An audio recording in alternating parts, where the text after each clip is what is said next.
Olá pessoal, boa noite, bom dia, boa tarde. Eu não sei exatamente o horário que vocês vão assistir essa videoaula, mas essa videoaula hoje nós vamos tratar sobre a informática no Brasil, né? O aspecto relacionado à informática na educação no Brasil. E principalmente as discussões voltadas em educação à distância, né? Como que ela foi tratada nesse período. Nós, na primeira aula, né, na primeira parte desse material aqui, nós discutimos a implantação dela nos Estados Unidos, né? E depois, no segundo momento, na França. E agora vamos pensar um pouco no Brasil. E aqui no Brasil, o uso do computador, por exemplo, na educação, ele teve no início, na década de 70, né? E ele foi utilizado em algumas universidades. O texto vai retratar aqui que foi utilizado na Universidade Federal do Rio Grande do Sul, na Unicamp, né? Estes eram os centros de educação, né? Os espaços de educação das universidades, uma das universidades mais famosas do Brasil, né? E aqui nós tivemos o desenvolvimento. Algumas universidades desenvolviam software, né, para que pudesse estar implantando esse programa de informática. E aqui, no caso da informática na educação, as decisões e as propostas nunca foram totalmente centralizadas no MEC. Isso aqui eles colocam, essa autora ela vai colocar como ponto positivo, né, que é a implantação do programa de informática aqui no Brasil. Ele nunca teve o MEC ele nunca centralizou isso. A maioria das discussões eram tidas nas universidades. Isso é um ponto positivo, né?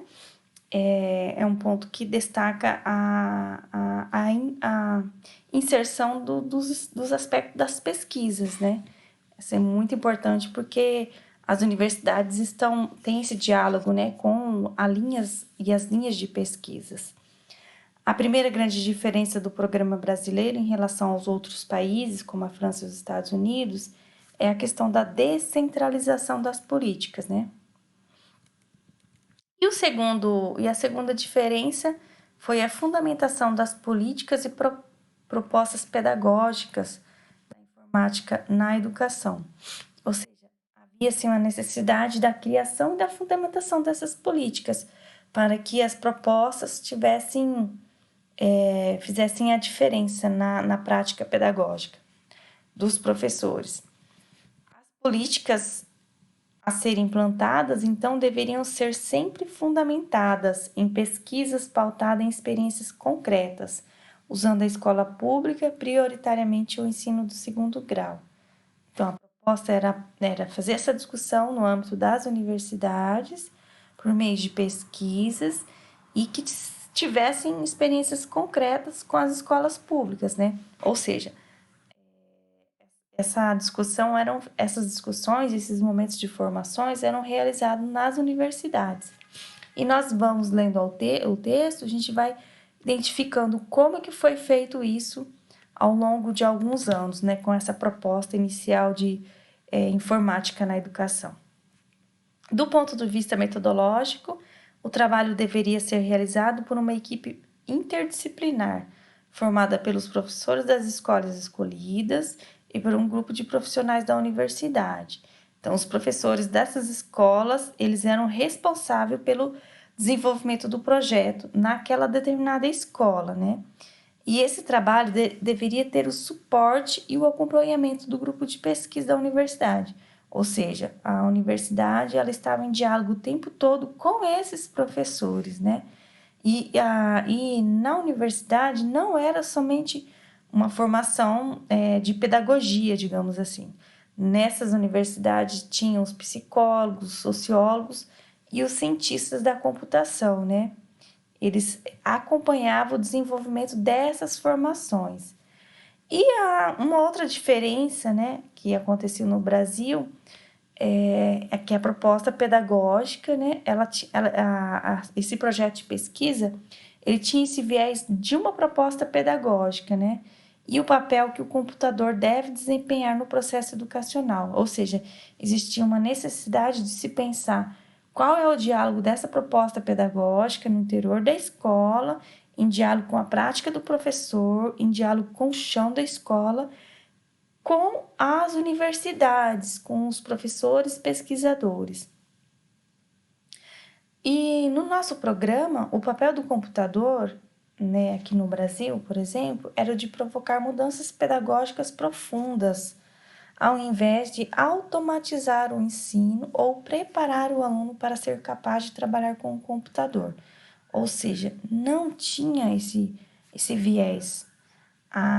Essa perspectiva de formação não tinha o viés para ensinar o aluno a mexer, a trabalhar com o computador, mas sim de provocar mudanças muito mais pedagógicas, muito mais profundas. O grande desafio, então, era a mudança da abordagem educacional, né? Não era olhar para aquele computador e ver a parte técnica dele, como utilizar o computador. E sim, era uma discussão de alinhamento pedagógico, né? Numa perspectiva de transformar a educação centrada no ensino, na transmissão da informação, para uma educação em que o aluno pudesse realizar atividades através do computador e assim aprender. E não existia necessidade, não existia o pensamento maior, a proposta maior era de transformar a educação, né? Uma educação que existe, já desde aquela época já existia essa discussão de uma educação tradicional, pautada somente na transmissão de informação. Então, desde aquela época já existia a necessidade de se pensar uma abordagem mais progressista, né? De pensar que o aluno pudesse buscar esse conhecimento por si só, e tendo o professor, claro, como mediador.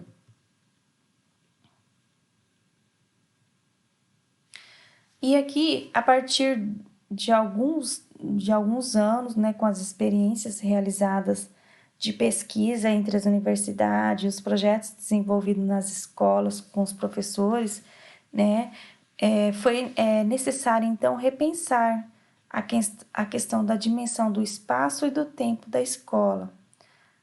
A sala de aula, então, deve deixar de ser o lugar das carteiras enfileiradas para se tornar um local em que o professor e alunos podem realizar um trabalho diversificado em relação ao conhecimento e interesse. Ou seja, o espaço da sala de aula ela passa a ser desconfigurado, desconstruído, né? Aquele espaço onde as carteiras estão enfileiradas, onde o professor é o detentor do conhecimento, onde o professor fica no pedestal, né?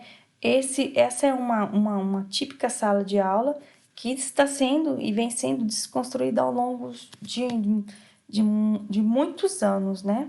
E isso é uma perspectiva muito a longo prazo, né? Não exatamente do dia para a noite. Existe essas discussões já desde a década de 70, desde a década de 80, e quando a gente para analisar, a prática do professor ainda ela continua num viés muito tradicional, né? Então, por isso que a gente tem que ter sempre esse olhar mais, um olhar muito mais crítico, né? Político, desse papel do professor, né? Para que a gente possa fazer com que ele deixe de ser um entregador de informação, para que ele possa facilitar esse processo de aprendizagem, para que ele possa mediar, né? E o aluno deixa de ser passivo, uma pessoa passiva, um estudante passivo, né? Um receptáculo das informações, para ser um ativo aprendiz, um construtor do seu conhecimento, né? Que o professor ele possa mediar e possa mostrar o caminho, mas quem vai construir esse próprio caminho, quem constrói o próprio conhecimento é o próprio aluno. A ênfase, então, a ênfase da educação deixa de ser a memorização da informação transmitida pelo professor e passa a ser a construção do conhecimento realizada pelo aluno de maneira significativa. Ou seja, a busca do aluno pelo conhecimento parte das necessidades dele, parte do interesse dele, parte daquilo que é significativo para o seu dia a dia, para a sua vida pessoal, profissional, enfim. Então, como que acontecia a formação de professores naquela época? Como tinha sido a proposta de formação dos professores daquelas universidades, já que o MEC ele não tinha, o MEC ele descentralizou, né? E ele compartilhou e repassou essa perspectiva de atendimento dessa formação para as universidades, né? Essa formação em informática na educação eram feitos através de cursos que exigia a presença continuada do professor em formação, ou seja, existia a necessidade de uma presença física. Então, esses professores, eles deixavam a sua prática pedagógica, né? Eles deixavam de desenvolver as atividades no interior das escolas e iam para essas universidades, né? Aqui fala, está bem claro, isso significa que o professor em formação deve deixar sua prática pedagógica, compartilhar essa atividade com as demais exigidas pelos cursos de formação. Além das dificuldades operacionais que a remoção do professor da sala de aula causa, os cursos de formação realizados em locais distintos daquele do dia a dia do professor acarretaram ainda outras. Ou seja, essa autora, ela está falando que essa formação feita fora do local de trabalho do professor, ela acarretavam discussões e perspectivas de atendimento que acabou que descontextualizando da realidade do professor em si, porque o professor ele não estava no espaço de formação dele. E essa perspectiva de formação, então, esses cursos, eles não contribuíam para a construção no local do trabalho do professor de um ambiente, tanto físico quanto profissional, favorável à implantação dessas mudanças.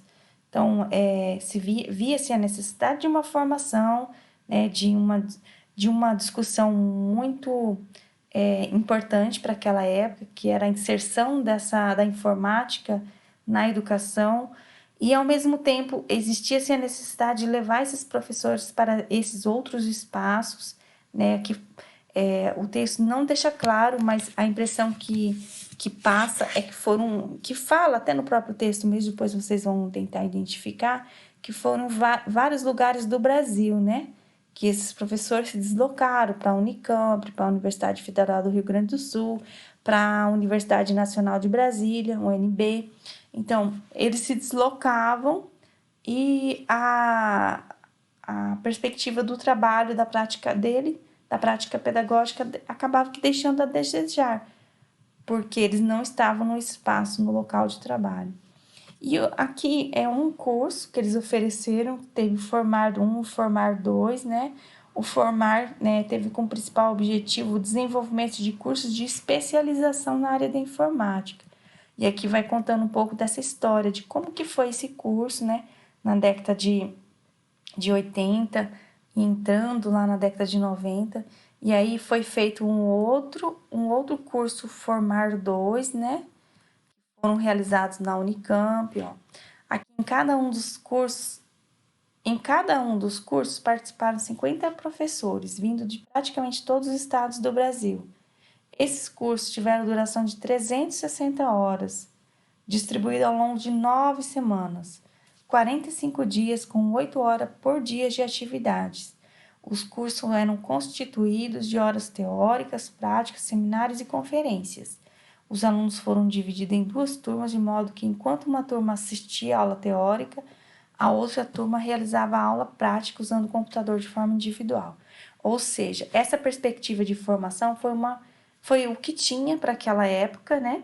Foi uma perspectiva bacana de tentar atender, de tentar fazer com que essa perspectiva e essa formação fosse uma formação muito construtiva, né? Profícua. Mas, infelizmente,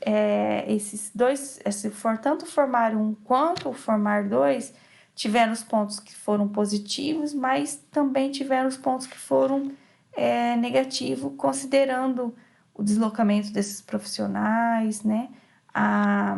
Quer queira ou não, foram cursos curtos, né? Mesmo sendo 45 dias, mas eram cursos que exigiam um fôlego muito grande dos professores, né? Que eles faziam um curso 8 horas por dia, né? De atividade.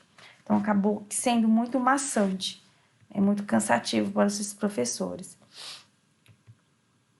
Entretanto, os cursos apresentaram diversos pontos negativos, como eu falei anteriormente. O primeiro, por ter sido realizado em um lugar muito distante, né, dos participantes, de onde eles residiam. O segundo foi pela quantidade de horas, né, que o curso desenvolveu, muito compacto, né, 8 horas por dia, 45 dias, 9 semanas. Então, assim, é um curso que exige muito, né, se apropriar de um instrumento, de uma ferramenta tecnológica, né, e tentar se apropriar daquilo que ela pode produzir, daquilo que ela pode promover enquanto conhecimento, né? Então, assim, o professor não tinha nem como sentir essa vivência ao longo de alguns dias, não tinha como compartilhar essas experiências, né? E um terceiro ponto aqui, que muitos desses participantes, quando eles voltavam para o local de trabalho, eles não encontravam as condições necessárias para a implantação dessa informática na educação. Então, era compacto, era um curso, né, meio que a toque de caixa, não dava para compartilhar essas informações, sentir o próprio processo do curso em si, né? Ainda quando ele voltava para suas residências, eles não conseguiam implantar nas escolas. As experiências de implantação da informática na escola têm mostrado que a formação de professores é fundamental e exige uma abordagem totalmente diferente. A maioria dos textos que eu leio, só tomando uma aguinha, que faz uma abordagem sobre a informática, que faz uma abordagem sobre a implantação e a educação à distância, enfim, a maioria deles, eles falam que essa abordagem, ela tem que ser uma abordagem diferente, né?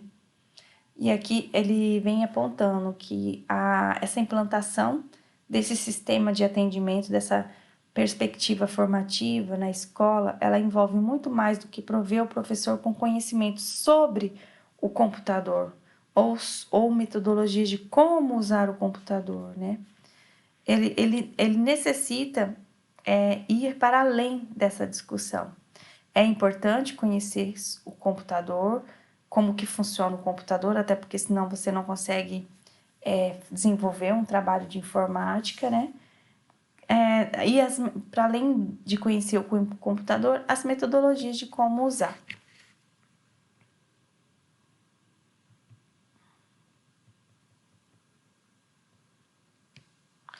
Aqui o autor vai colocando de novo que as dificuldades de ordem administrativa sobre como viabilizar a presença dos professores nas diferentes atividades do curso ou problemas de ordem pedagógica. Escolher um assunto do currículo para ser desenvolvido com ou sem auxílio do computador.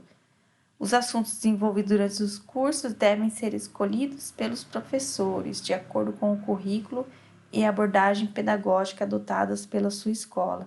Então, existia essa dificuldade, né, de escolher uma discussão, uma temática para ser discutido naqueles cursos, porque eles estavam longe e não tinha como ter esse diálogo com suas unidades educativas, né?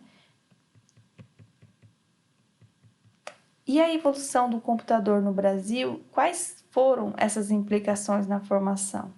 Aqui o autor vai trabalhar um pouco sobre quais foram os primeiros computadores, né? Quais foram as empresas que utilizaram, por exemplo, os projetos elaborados pelo Educom, né? Os computadores, né? Foram produzidos pela Itautec. A Itautec foi uma rede de computadores que muito forte na década de 90, 2000, depois ela perdeu, né, como é que fala? O índice de desenvolvimento, e agora nós temos o Windows, temos várias outras marcas, né? Mas uma que ganha ainda em liderança, até mesmo que o autor já vem abordando aqui, é da Apple, né?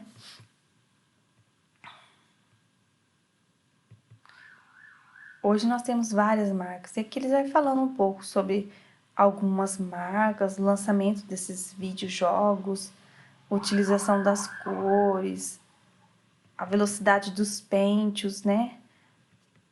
Aí fala um pouco do aquele programa, do logo.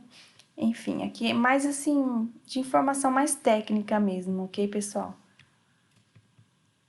Que é importante a gente saber, mas eu acho que a discussão nossa ela tem que estar mais pautada na, na perspectiva de uma prática pedagógica, né?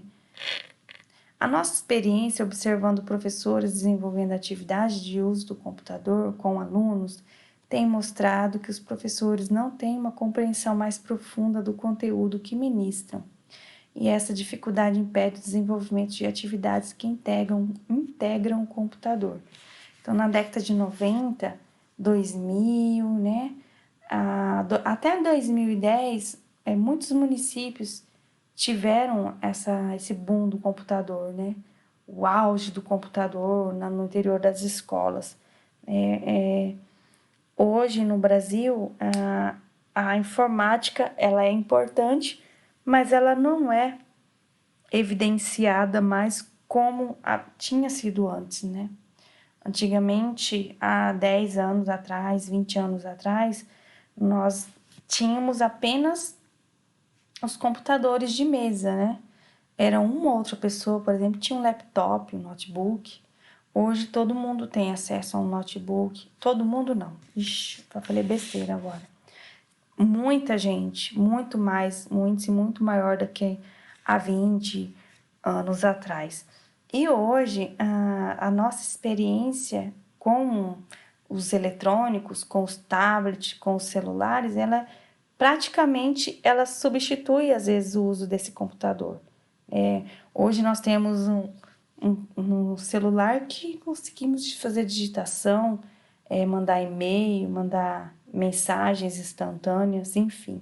Então, existe uma outra perspectiva de atendimento, né, pensando na informática da educação. Mas aqui, hoje, com o objetivo da nossa aula, é discutir um pouco esse ambiente em educação à distância no Brasil. Como que foi o uso e como que foi esses primeiros movimentos, né, de educação à distância com o ensino da informática na educação, aqui na década de 70. Através da ligação desses computadores na rede internet, o professor na escola pode estar em permanente contato com centros de formação. Através deste contato, os professores e pesquisadores dos centros de informática na educação podem interagir e trocar ideias, responder dúvidas, participar de debates via rede, receber e enviar reflexões sobre o andamento do trabalho. Aqui é já pensar essa informática na educação já aliada a essa tecnologia, né, que é da internet. A internet ela vem para facilitar a vida, né, de muita gente com as tecnologias, né, não só uma questão tecnológica, uma perspectiva muito capitalista, né, mas assim de pensar as contribuições, né, que ela traz de um modo geral mesmo para a humanidade, o rumo das pesquisas, o avanço dessa tecnologia, né, e muito se dá através da internet. Não se trata, então, de criar condições para o professor dominar o computador ou software, né, o que a gente vem dizendo, que a gente vem discutindo e batendo sobre isso, mas sim auxiliá-lo a desenvolver conhecimento sobre o próprio conteúdo e sobre como o computador pode ser integrado no desenvolvimento desse conteúdo. Ou seja, o professor ele precisa dominar esse conhecimento, né? Ele precisa dominar, ele tem que prover, ele tem que proporcionar, ele tem que possibilitar o conhecimento para ele enquanto um professor, um formador de ideia, um um ser que está em formação e mediando esse processo de aprendizagem, né? Juntamente com as crianças nas escolas, não somente as crianças, como os adolescentes também, né? E principalmente os adolescentes. E aqui o autor vai concluir dizendo que as práticas pedagógicas inovadoras acontecem quando as instituições se propõem a repensar e a transformar a sua estrutura cristalizada, né, uma estrutura que já vem sendo constituída e construída há muitos anos, em uma estrutura flexível, dinâmica e articuladora. No entanto, como isso pode ser possível em projetos de grandes dimensões que atingem todo um país? Ou, por outro lado, em escolas isoladas? Essa é uma pergunta que problematiza essa discussão, né? Porque nós precisamos transformar a estrutura, né, que já vem há séculos cristalizada, com práticas que inovam, né?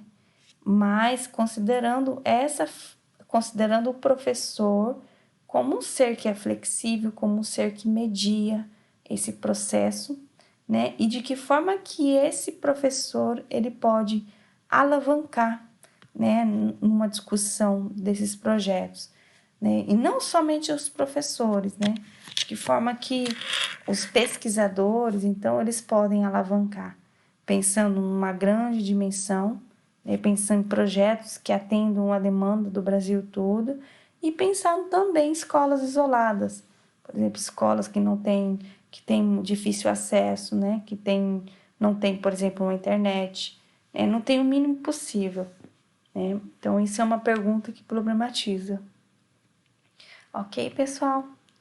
Já caminhando aqui para o fim, ali a formação de professores para implantar as transformações pedagógicas almejadas exige uma nova abordagem que supere as dificuldades em relação ao domínio do computador e ao conteúdo que o próprio professor ministra. Então, o professor ele tem que mediar, ele tem que saber manipular, saber utilizar essa ferramenta, mas pensando sempre na forma que ele pode transformar a prática pedagógica dele, né? Os avanços tecnológicos têm desequilibrado e atropelado o processo de formação, fazendo com que o professor sinta-se eternamente no estado de principiante em relação ao uso do computador na educação. Então, esses avanços tecnológicos, eles desequilibram, né? E o professor, ele tem que estar nessa busca. Eu falo professor porque é o que nós estamos discutindo, essa perspectiva, né, de formativa, e esses avanços, ele é o tempo todo. Hoje você conhece um programa, amanhã já tem um outro mais avançado, e o professor, ele continua se sentindo um principiante, né? Porque por mais que ele tenha acesso ao computador, às vezes tem alguma ferramenta, algum aplicativo que ele não vai conseguir ou não vai saber ainda manusear. E a criação de ambientes de aprendizagem que enfatizam a construção do conhecimento e não a instrução. Então, a perspectiva de olhar para a informática na educação é pensar nessas mudanças pedagógicas com a criação desses ambientes de aprendizagem, né? Que desconstrói a instrução, né? Ela tem que promover o conhecimento, promover um estudante que tem autonomia para buscar esse processo de aprendizagem, né? Isso implica em entender o computador como uma nova maneira de representar o conhecimento, provocando um redimensionamento dos conceitos já conhecidos e possibilitando a busca e a compreensão de novas ideias e valores. É isso que o professor tem que promover. Ele tem que redimensionar aquilo que ele já conhece e buscar coisas novas, ideias novas, valores novos. A formação do professor, então, deve prover condições para que ele construa conhecimento sobre as técnicas computacionais e que ele entenda por que e como integrar o computador na sua prática pedagógica e que ele seja capaz de superar as barreiras de ordem administrativa e pedagógica. Ou seja, deve-se criar condições para saber recontextualizar o aprendizado, ou seja, aquilo que você aprende ao longo da sua vida, você vai recontextualizando, né? E a experiência vivida durante a sua formação para a sua realidade de sala de aula, compatibilizando as necessidades de seus alunos e os objetivos pedagógicos que se dispõe a atingir. Ou seja, o professor, ele vai estar em busca, né? Ele vai estar em busca desse conhecimento, de recontextualizar esse próprio conhecimento que vem sendo acumulado ao longo de anos, né, durante as suas experiências de vida, e ao mesmo tempo ele vai promover, né, promover o estudante para que ele também olhe para esse processo formativo dele e seja mais autônomo na busca desse conhecimento. Ok, pessoal? Agora eu fiz a explanação dessa aula, dessa videoaula. Agora nós vamos acessar a nossa webconferência e eu vou estar lá para a gente poder fazer um bate-papo, retomar alguns conceitos principais, né, alguma discussão sobre essa aula. Ok? Até mais, pessoal!